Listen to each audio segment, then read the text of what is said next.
bet you didn't know that there are very tiny, subtle signs that you are actually aging beautifully, even if you do not even know it, even if you are not even aware of it.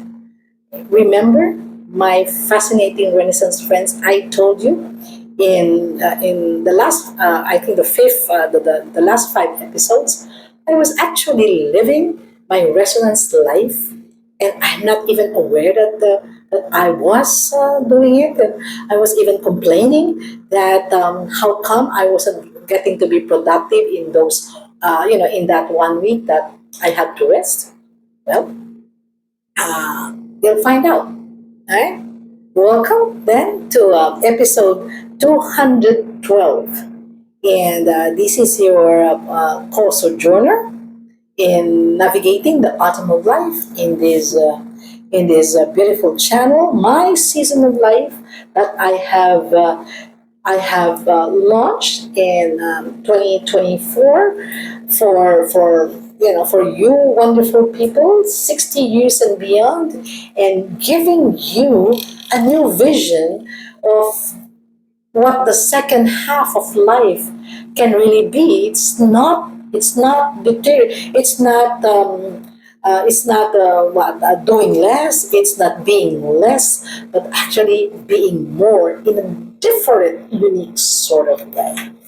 Right? We're still unpacking my resonance life, and would you want to know what are these five? There are many really, but I focus on these five because personally I have experienced it. My friends, every time we talk about it, say, "Yeah, yeah, Malu, that's right, that's right." So I'd like to share with you five of these tiny, subtle signs that we are actually aging beautifully.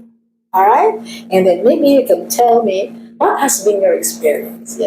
So this would be a dialogue. No? Okay. Well, the first little or tiny sign is things that used to really bother or irritate you no longer do irritate. Right? Let me see. Things that used to really bother or irritate you no longer do. Okay. Um, the things themselves didn't stop to be irritating. No, they are neutral. They are what they are. It is what it is. But what changed? They have changed. They no longer bother us. We really don't care because if they don't serve our new role, if they do not serve our new life, if it does not make us what? Better people, then so be it. They can just irritate others, but for us, no. I can't just really remember anything in particular. But I recall people telling me, Manu, so and so says that you what? How do I say it in a nice way? No, I'm not going to say it in a nice way. I'm going to say it is. I'm going to say it the way it was said.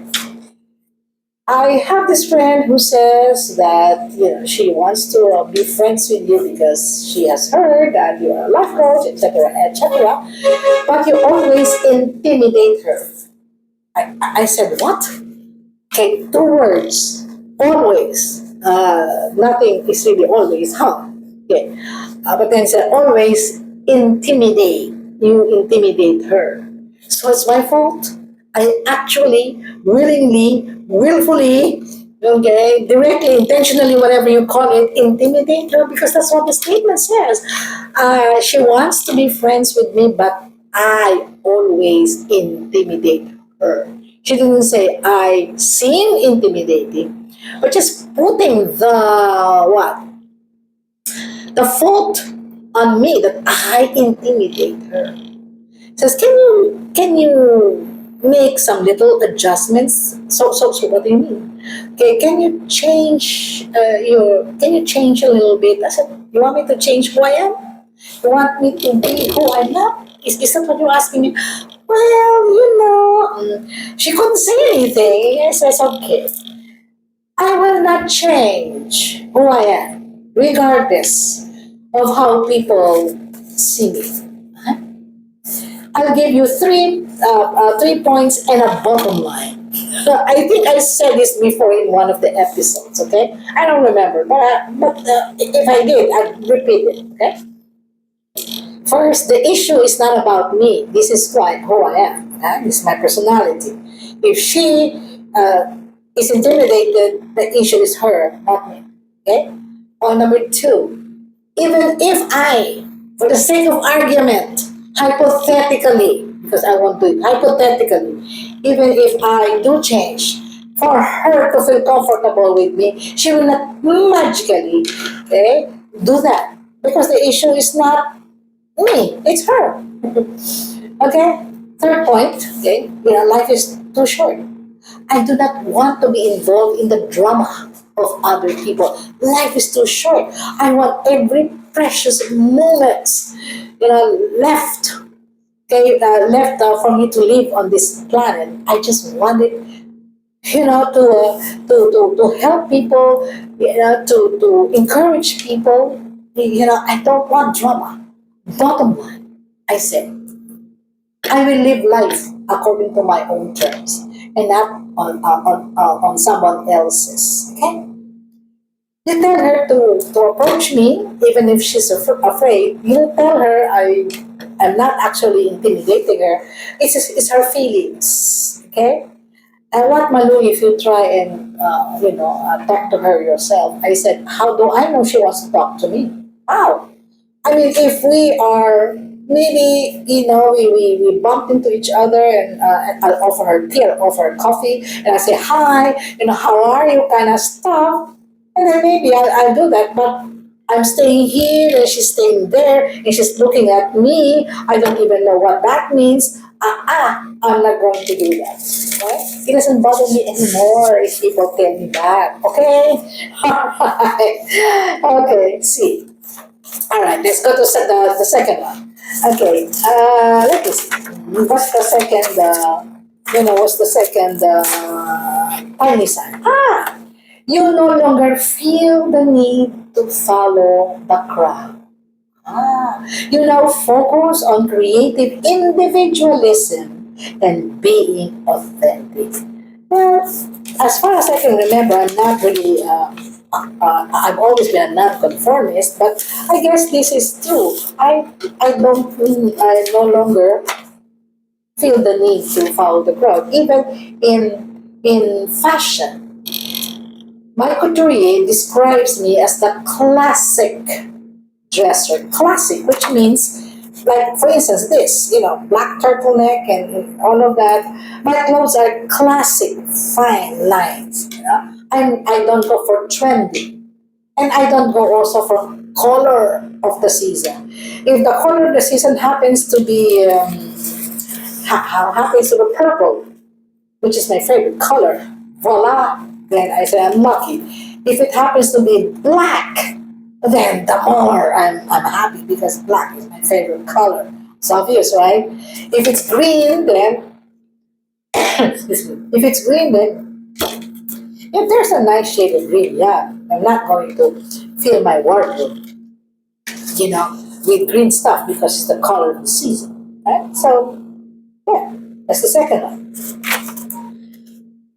The third one, you've let go, or in the process of letting go all old hurts and grudges due to widened perspective and because there and because this no longer serve you. Excuse me. Uh-huh. Allergens. Okay. Yeah. Let go. All right. I realize that. I think that statement I read somewhere very very long time ago hit me hard. Resentment, if you bear resentment, is akin to you drinking the poison and expect the other person who caused the resentment to die. I mean, really? Why? Because the other person doesn't really care, but you still care a lot and you carry it. So it's just like drinking poison and expecting that person to die. Well, he has hurt me twice. If that's the case, okay? And and I guess the last one, right? I said there are five, right? Okay. And the fourth one is you celebrate little things as often as possible. Not taking anything for granted. You enjoy simple pleasures, always grateful. Now, we're doing that, we're aging beautifully. Okay? And the fifth one, I'd like to focus on this. You're braver than you were when you were younger. Braver. You gain greater courage and self confidence and likely taking risks. Yes, because what is there to lose? Huh? Okay? You have earned your stripes. You have made your point. Okay, what else is there to prove? Nothing. Okay, so you take greater risk there.